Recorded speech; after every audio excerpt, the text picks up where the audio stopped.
So we're back. There was a previous video in this series on the changes to the photo pack identification law. One of the three big components of the 2017 budget package that had a lot of different criminal justice reforms launched in it. So this is going to be a short video, but it's going to cover custodial interrogation, another development of the 2017 budget bill. The effective date is coming up on April 1, so I wanted to cover it at this point. To give everybody a heads up, photo pack identifications we already did, and juvenile justice is still to come. We'll do that closer to the effective date, so it's just a little fresher. But custodial interrogation, the headline here, as far as the changes coming around the corner, is pretty soon on certain specified felonies, you're going to be having to video record every single custodial interrogation we do, provided there are three ingredients present. So we're gonna go over it. We're gonna go over the sanctions right quick. So the first ingredient you're going to need here is a detention facility, and the statute defined a detention facility for us as a police station, correctional facility, holding facility for prisoners, prosecutor's office, which is why it's important to distribute this video to our staff, of course, because it does apply to our offices as well. So one thing that is yet to be determined by case law to come, but does this include the back of a patrol car or something in transportation, something like that? We'll just have to see. We'll have to take that as it comes. But for right now, it's better, I'm sure, to define this as liberally as possible. You don't want to lose anything. So that is the first ingredient that a interviewee is at a detention facility. The second ingredient is, of course, the most important one, custodial interrogation. Now, there's a lot of case law already on what this means. I think every prosecutor and police officer has a good understanding of what this is. They didn't define it any further for us in the statute, except for the fact that what they want encapsulated is also the giving of any required advice and the waiver of any rights. So giving advice of rights and waiver of rights has to be included in the entire narrative of the custodial interrogation. The third element is the specified felony element, and that is the limiting element. So this isn't across the board. It applies only to this.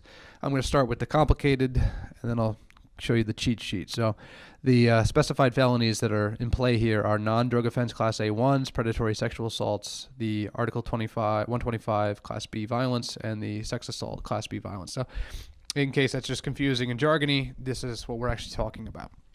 Murder 1, Murder 2, Ag Murder, Arson 1. I won't read the entire slide here, but that's exactly the domain that we're talking about. Those are the specified felonies that now need to be video recorded at all times in the event of custodial interrogation at a detention facility. So there are your three ingredients on the left.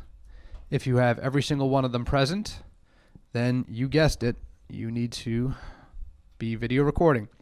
So of course, that's an interesting statute to follow, but what we care about here is, of course, the sanctions. What happens if this goes wrong? Well, the first step, if the recording does not happen, you have all three ingredients and recording doesn't happen, we don't hit the panic button just yet. The legislature gave us a little bit of an out here. When I say a little bit, actually, they're pretty generous here. There's a good cause argument that the prosecutor can make to the court. And that good cause argument is, I'm showing you the list now, it's inclusive, not exclusive. So there are a lot of different good causes that can be proffered to the court, and if deemed acceptable, the recording is relevant. So, of course, malfunction, if there's the equipment malfunction, then you can show that's you're off the hook. Unavailability of the equipment, which is essentially, it could even be that the recording room was already in use by some other person abiding by the statute, so you could not use it. Pedigree question and spontaneous utterances, that doesn't change. The interviewer unaware that the qualifying offense occurred, that'll be a pretty big out on a lot of different case fact patterns.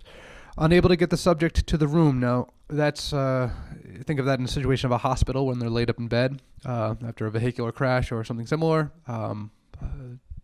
That's an excuse. The subject refuses, and that's documented. Obviously, that wouldn't be documented on the video because they're refusing to be recorded, so there'll have to be a lateral signed document to that effect. Accident or good faith error. Now, I'm sure that's going to be the biggest good cause excuse that we proffer. And adverse to public safety, so we're talking confidential informants. We're talking about if names come up that if they got out or into the public realm would not be a good thing. So any of those and more can be proffered to the judge, and the judge or the court can accept the good cause argument, and then the lack of recording has no moment whatsoever. So if you have the three ingredients, you record, great. You have the three ingredients, you fail to record, you look for a good cause argument for the court. If you have no good cause argument and no recording, but you had the three elements, what happens then? It's a good idea to pause here and think about what this means, because these are very, very serious offenses that are going to be handled by mostly seasoned detectives and seasoned prosecutors.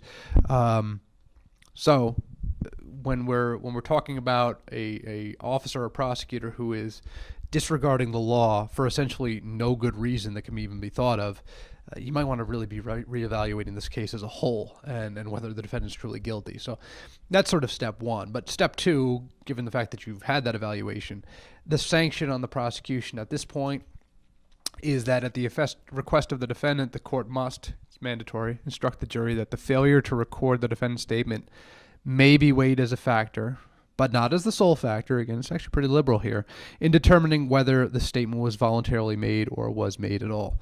The other potential sanction is the court is allowed to consider, or actually must consider, the failure to record as a factor, but again, not as the sole factor, in determining whether the statement shall be admissible. So, the court's going to be in an interesting situation, because if you have all three ingredients, no recording, and absolutely no good excuse, I can't see on a practical level a court finding that statement pretty legitimate or credible, or the account about how it was taken credible. All right, the effective date of this statute, as I said at the beginning, is April 1, 2018, right around the corner. So we're going to stop there and pick up with juvenile justice reform and raise the age when we get closer to that effective date. Thanks a lot.